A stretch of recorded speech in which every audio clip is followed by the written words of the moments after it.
People are proud of our country again. ঢাকার মাটিতে শুরু হয়েছিল একটি স্বপ্নের, সেই স্বপ্নই আজ ডানা মেলে পৌঁছেছে পেন্টাগনের মঞ্চে, যেখানে এই বাংলাদেশি যুবক লিখলেন এক নতুন ইতিহাস। যুক্তরাষ্ট্রের বিমান বাহিনীতে প্রথম বাংলাদেশি বংশোদ্ভূত হিসেবে ব্রিগেডিয়ার জেনারেল পদে পদোন্নতি পেলেন শরীফুল এম খান।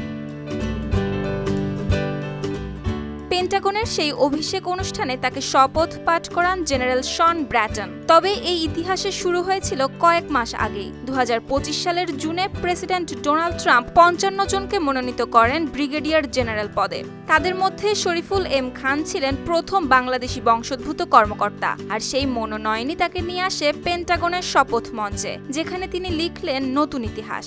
শপথের সেই মুহূর্ত ঘিরে গর্বে ভেসেছিল বাংলাদেশি আমেরিকান কমিউনিটি।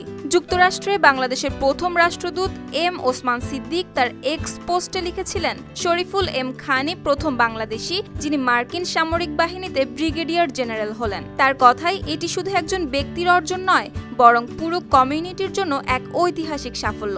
তার এই শিখরে পৌঁছানোর যাত্রাও ছিল বেশ চমকপ্রদ। 1997 সালে তিনি মার্কিন এয়ারফোর্স একাডেমি শেষ করে অফিসার হিসেবে যোগ দেন।